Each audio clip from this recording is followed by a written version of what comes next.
Patrick Claybon here in Los Angeles with breaking news in the NFL. The Jets, after 2 seasons at 9-23, have made a decision to part ways with their head coach, Adam Gase, after a couple of years following the season-ending loss to the division rival New England Patriots today. NFL Network insider Ian Rappaport reported coming into the weekend that regardless, win, loss, there would be a departure between the Jets and their head coach. Adam Gase finishes his Jets career with a .281 win percentage, which puts him right behind Lou Holtz for the third worst in the history of the franchise, as we bring in NFL Network insider Ian Rappaport. Adam Gase said after the game that there would be a conversation with Mr. Johnson after the fact. It seems like that conversation has been had, and the two have parted ways. Yeah, and it sounds like it was probably something that was going to happen regardless of the result on Sunday, and certainly something that has been coming really over the past couple of days, and not only that, over the past couple of weeks. I mean, this is something we've all known. The Jets have had a difficult season. There's clearly not enough talent there to win, but they hoped for more than 2 wins, a number 2 overall seed, and just a difficult and trying season all around where Sam Darnold just did not seem to develop as they hoped, and there just did not seem, especially during really through the beginning to the middle part of the season, just not a lot of highlights there. The Jets decided to fire Adam Gase earlier tonight after that conversation you mentioned with Christopher Johnson. And from what I understand, they have a lengthy search, a thorough search ahead of them. They're going to talk to a lot of people. They're going to talk to a wide-ranging name, offensive, defensive, people from different backgrounds, college, professional.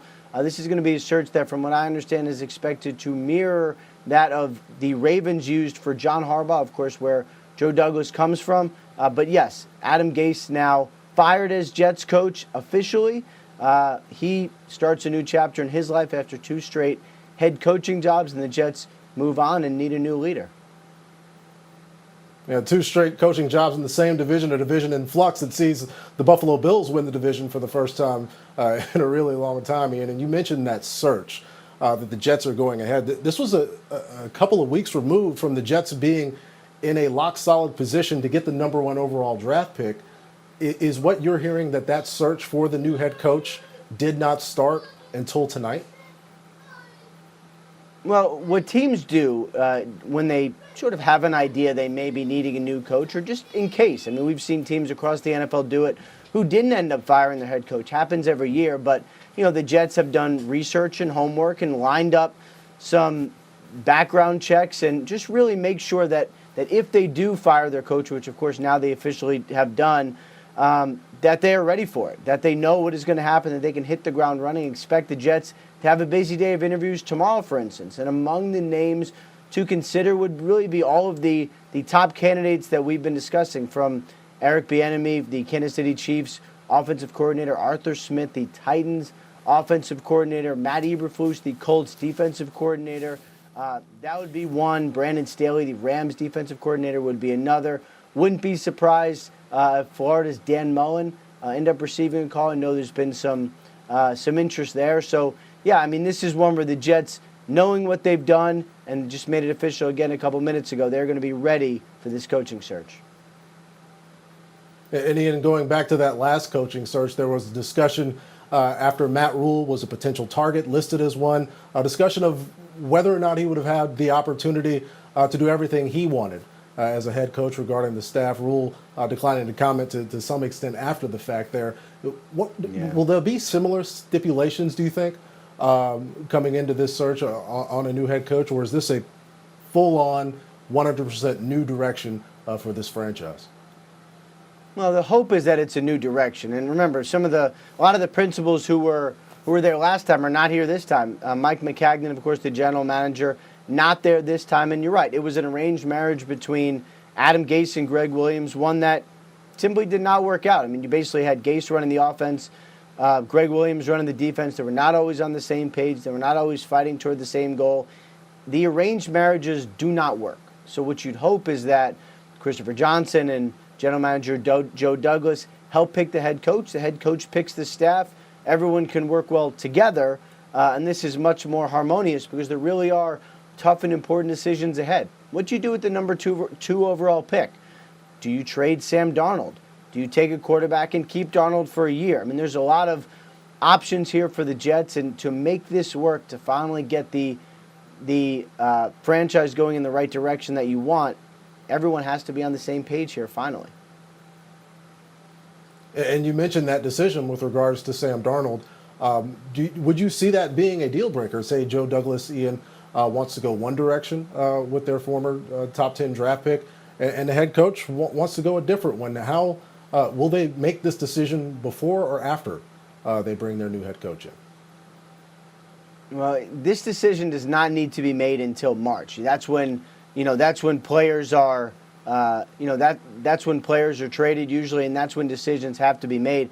The Jets are not going to have to use the number 2 overall pick until April, obviously, so there's plenty of time. So what I would expect now is every head coach candidate is going to be asked, what would you do with Sam Darnold? What would you do with the number 2 overall pick? How would you marry the two? How would you deal with it? It sounds like the best answer is certainly something that will obviously be considered, and you hope that the head coach and the general manager and the owner are all on the same page with that. It is that important. It's the kind of thing that changes the direction of a franchise. Everyone has to be on board with which way the Jets want to go. And so those coaches will have an opportunity to go through that interview process, and we have already this kind of primordial list of names that will be going around to interviews throughout the league. Who do you expect to be some of these names that might pop up in New York and elsewhere at some of these other open spots?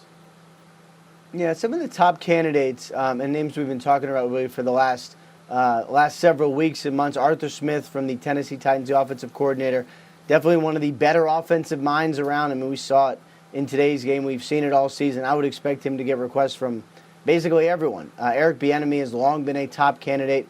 Andy Reid has championed him to be a future head coach. I would expect him to get a lot of interviews as well. That would be obviously another one to keep an eye on. Robert Saleh, the 49ers defensive coordinator. That would be another one to keep an eye on as well. I know he's got an interview with the Falcons tomorrow and the Detroit Lions. That is going to come up later in the week. Then you have some of the little more, say, under-the-radar type names. Brandon Staley from the Rams, Matt Eberflus from the Colts. That would be two guys to keep an eye on as well. I hear Todd Bowles is getting a lot of interest. The Tampa Bay Buccaneers defensive coordinator and obviously the former Jets coach. I would expect him to get a long look in Atlanta and other places. A lot of good candidates this year. Maybe not as many openings as we thought, but certainly more than enough. Yeah, and this Jets franchise has surprised us in the past. We'll see how they go through this search. Again, if you're just joining us, that's NFL Network insider Ian Rappaport giving us the news after 2 seasons and 9-23 as the head coach of the New York Jets. Adam Gase has been fired by the franchise.